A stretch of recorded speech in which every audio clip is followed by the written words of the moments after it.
Hi, I'm estate planning attorney Mike Smith and one half of the Estate Planning Guide. Today, I want to talk to you about estate planning documents for newbies. So if you've never done estate planning before, it might be a little bit overwhelming to hear all these terms and think about all the different documents that have to be created, and you start to get a little overwhelmed. Don't let that bother you. Don't get overwhelmed. What's most important is that you get started and you keep moving forward. After all, we never know what's going to happen. Tomorrow could be your day, and if you don't have an estate plan, it could be a catastrophe for your family. So the important thing is to get moving forward with your estate plan. But I want to talk to you a little bit about what the documents are that are involved in your estate plan so that you can feel comfortable when you talk with an attorney about it, and you know at least somewhat what these documents are and what they mean. So the first thing is, we're planning for two things when we do estate plan. First, we're planning for what happens if you become incapacitated. And a lot of people don't think about that, but to me that's really the most important part of estate planning, because that's more likely to happen to you statistically in the next 3 to 5 years than that you'll pass away. And so incapacity means you've lost your marbles. You can't take care of things for yourself anymore. So if you develop dementia, or you have a stroke, or you have some sort of brain injury and you can't make decisions for yourself, that is where estate planning is primarily concerned with. How do we set things up in a way that someone can step in very smoothly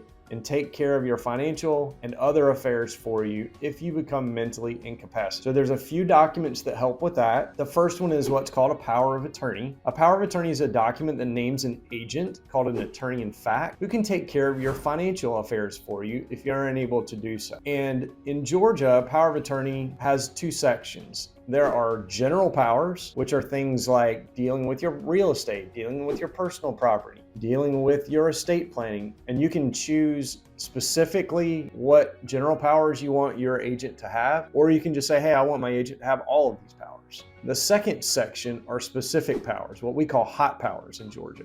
And those powers are more specific. So things like, I want to allow my agent to be able to create a trust on my behalf. So the power of attorney is that document that will take care of your financial affairs if you become incapacitated. And it appoints an attorney in fact. That is the agent who will actually take care of the financial affairs on your behalf. The second area of concern with incapacity is obviously healthcare. So if you can't make good decisions about your healthcare, you need someone to step in and be able to do that for you. And there's a few documents that are important to take care of that piece. The first one is called an advance directive for healthcare, and different states use different terminology. You may have heard of a living trust, you may have heard of a medical power of attorney, you may have heard the term a healthcare proxy. Those are all basically the same thing. The advance directive for healthcare allows you to name an agent who can make medical decisions for you if you're unable to do so. So for example, if you are in a coma and you can't communicate with medical staff, the agent on your advance directive for healthcare will be able to step in and make medical decisions, communicate with your doctor, find out exactly what's going on, and then make a determination about what treatment is appropriate for you. The advance directive also allows you to make a statement about wishes with respect to end-of-life treatment. So you may recall the Terry Schiavo case in Florida years ago and the trouble that family had in determining what Ms. Schiavo's wishes were with respect to end-of-life treatment. The other important healthcare document is a HIPAA release.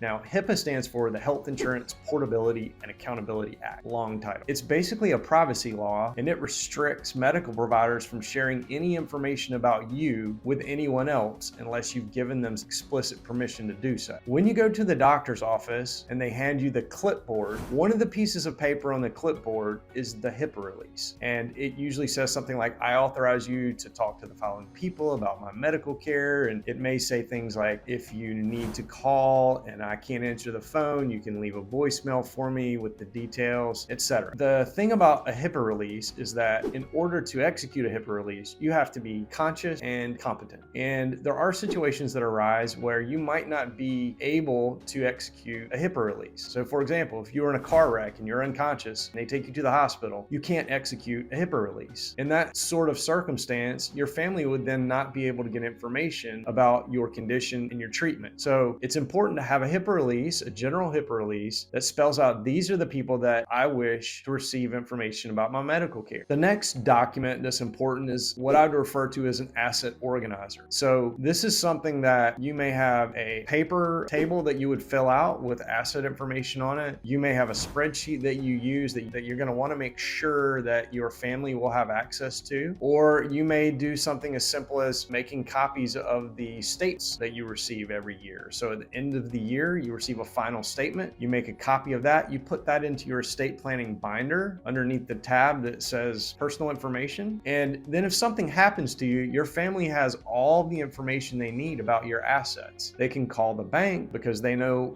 what bank you bank with. They can talk with your financial advisor, etc. So it's important to have all of that asset information organized so that if something happens, your family will have an easy time finding the information. Often the most difficult thing when a family member passes away is to gather the information about the assets. So the better job you can do in organizing that for your family, the easier it will be for them to take care of your assets when you pass away. Now, the next estate planning document that's important is a will. Obviously, a will is sort of a central piece of an estate plan. A will is simply a set of instructions for what you want to happen with your estate when you die. And your estate is quite simply everything that you own. So your will name someone called an executor who is given the responsibility for wrapping up your affairs, and it will make a statement. It will give directions to the executor about how you want things to be distributed out of your estate. So that could be that you just want everything distributed outright and directly to your family members, to your children, to your other beneficiaries. Or it could be things like, I want to have a trust set up for this minor child or this special needs child. But a will is basically just a set of instructions for what you want to happen when you pass away with respect to your assets. The other type of estate planning document that is similar to a will but a little bit different is called a trust. And specifically, I'm referring to what's called a revocable living trust in this instance. Now, a revocable living trust is a complete replacement for a will. It does everything that a will do plus some other things. And I think of it as a bucket, and as long as you're alive and you're competent, you're holding the handle to the bucket. Your assets are in the bucket, and because you have the handle, you can do whatever you want to with the assets. You can put things in, you can take things out, whatever you want to do, whatever you desire. If you become incapacitated or you pass away, the person that you've selected will step in and take control of the bucket. They'll take the handle from you, and they will manage those assets for your benefit or for the ultimate beneficiaries of your estate that you've chosen. And they can do all that without having to go through any court process called probate, any real hassles. So it is a great way to set things up. The last document that's really important is what's called a personal property memorandum. So your personal property is essentially the stuff that you own outside of your real estate. So in the law, and I'm simplifying things a little bit here, but in the law, we differentiate property between real property, personal property. And real property essentially is your real estate. Personal property is everything else.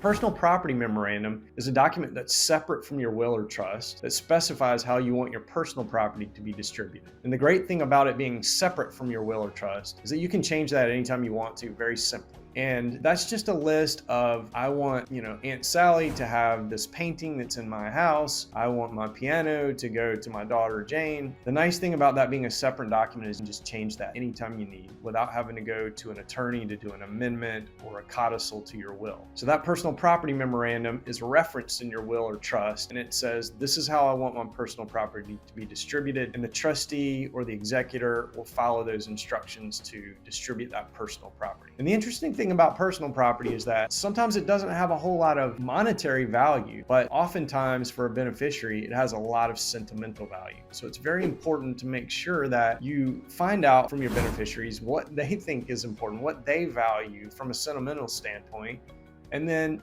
ensure that there is a fair distribution of those personal property assets when you pass away. So those are the 8 basic documents in an estate plan.